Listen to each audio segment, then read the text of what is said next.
What's going on, everybody? Welcome back to Tony Hawk's Downhill Jam for the PS2. Today, it's a little bit of a shorter episode. It's about 10 minutes, so it's not too bad. But I do want to talk about some stuff. I have some stuff to talk about, and this is the second day in a row where I actually have something I want to talk about.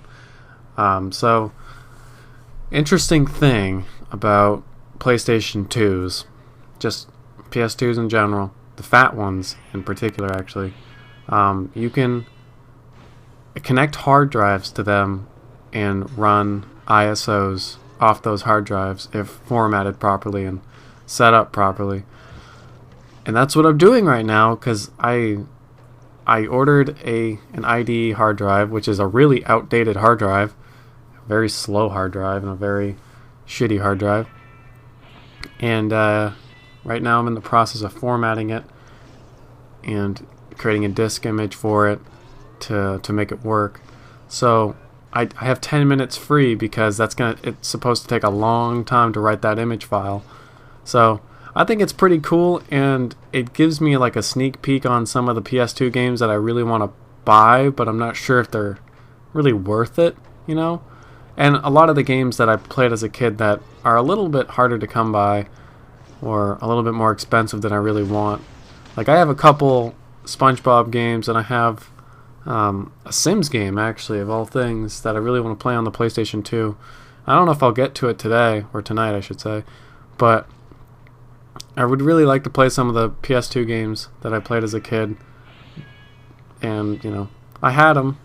I don't really promote piracy, and I will continue not to, but it's an interesting thing to try out, you know? I'm not going to tell you where to get ISOs of things. I'm not going to tell you, anything regarding it. I'm just saying that it's pretty sweet that you can hook up a hard drive to a fat PS2 and make it work. I knew you could do this for several years, but I never really took the time to think it through. Like, that would actually be a pretty cool thing to do, and it's a neat little project to go into. If you know enough about, computers and enough about storage devices, how to format things properly, it's not the hardest thing in the world, but it is a little bit complicated on some of the tools that you have to use, because some of the tools aren't very user friendly, and they take a long time to do things. So whatever. But it was a Monday. It's now Tuesday. I don't know what to call it. Like, what would you call midnight? Like Tuesday morning? It's not Tuesday night. It's not Tuesday night yet. It's just like, I don't know. I'm going to call it Tuesday morning. It's 12 a.m. So I got out of work at a pretty good time for a Monday. I got out at 10:45, which is only 45 minutes late, from my projected time I should be getting out at 10. So I'm really happy about that. And I don't know, when I got home, I was just pretty excited about to take on this project. I did come across a couple hiccups with the IDE to USB adapter I have. I bought it beforehand, before I even decided to do it, because there was a lot of hard drives that I have, but I don't necessarily have a computer to put them in, or, I really feel like doing it.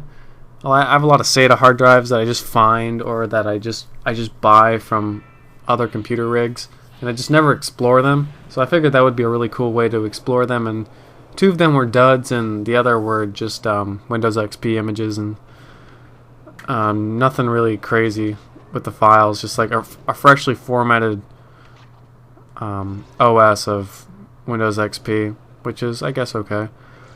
The other hard drives I had were laptop hard drives that were mine when I was a kid. And that's the cool part, is that when you have a laptop as a kid, and I doubt this will be relevant to any kids nowadays, because fuck having any kind of memorabilia of being a kid, because I don't think any kids are really kids these days anymore. They're all, I don't know, as soon as they hit like 12, they're like young adults, basically. That just the way they act, just the amount of, I don't know, they just act different from when I was a kid. When I was 12, I was naive and a piece of shit. Now they're just pieces of shit, But I sound like a grumpy old man. But it's a completely different generation, and I just have to get used to it, I guess. But there are good kids out there, I suppose. I just haven't met any, you know. I don't really plan to meet any. I stay away from kids as soon as much as I can, because I don't know. I like to not surround myself with brats or something like that. But you know, whatever. Anyway, the point at hand was that when I was a kid, I had a Dell Inspiron laptop. It was basically just a big old rectangle. Not even, actually, it was more of a square. It's a pretty square laptop. And I extracted the hard drive from it when I was about 15. I didn't know what I was going to do with it, but I took it out, and I took out the disk drive, like the actual DVD drive. And I think I wanted the DVD drive to replace in my compact, but that was before I realized that you can't just replace DVD drives with other DVD drives from different models of computers or laptops even. Look at this right here. I fucking jumped right in the water and I barely made it first place. I remember doing that. But yeah, so I had 2 laptops as a kid. I had a Dell Inspiron that was really, it's legendary at this point. It's legendary because that's when I found so many things on the internet when I started surfing it for the first time. It's a legendary laptop. I still have it. The screen's busted. I'd love to replace it and to use it, but I don't know if I'll ever do that. But it's a legendary laptop. I have a lot of memories with it, and I'm really happy that, you know, that's when I used to go on Club Penguin, when I used to go on My Coke Studios. That was when I first went on Toontown. Active Worlds. I went on Active Worlds when that was still, I think, Active Worlds 3. Yeah, it was just legendary. It was a really shitty laptop, but so many crazy things were done. That was when I still used dial-up when I was on that laptop, so I had to wait for my parents to be off the phone or something when I was getting on dial-up. I'm telling you, there was so many memories made with that laptop. Like, I found porn, shit like that, man. You know, it was quite the experience. That one laptop led me to many, many things in my life, and it's made me who I am today. Just that laptop, nothing else. Didn't grow up. But just a quick side note here.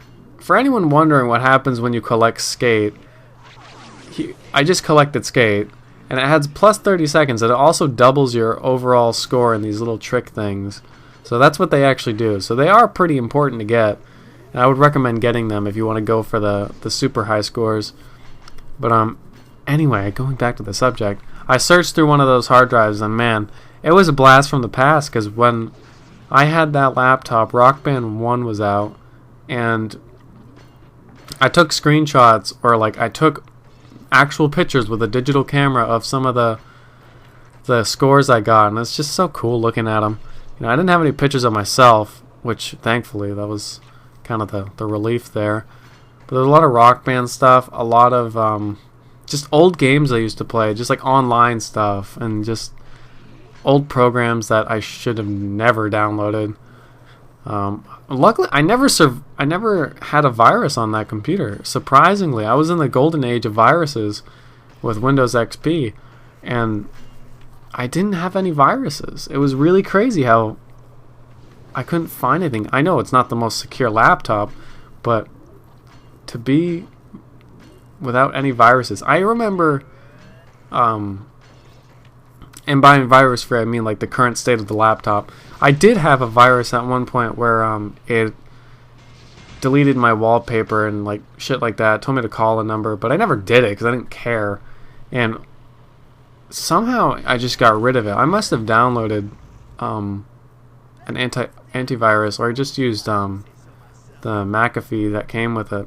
I must have done something because I got rid of it pretty quick. My compact did the same thing, but I realize this video is not long enough to go on about my compact, but maybe I'll talk about that next episode, because I have a lot of memories with my laptops, and to search through those hard drives is definitely a blast from the past. Unfortunately, the compact doesn't have as much history because that was my brother's before it was mine, and all his stuff's on there and barely any of mine. More Guitar Hero 2 tools than, you know, Rock Band memories and stuff like that. But thank you all for watching. hopefully next time I remember to talk about my compact, because it's really fun to talk about my computers. And yeah, take it easy, everybody. Have a fantastic freaking day. Goodbye.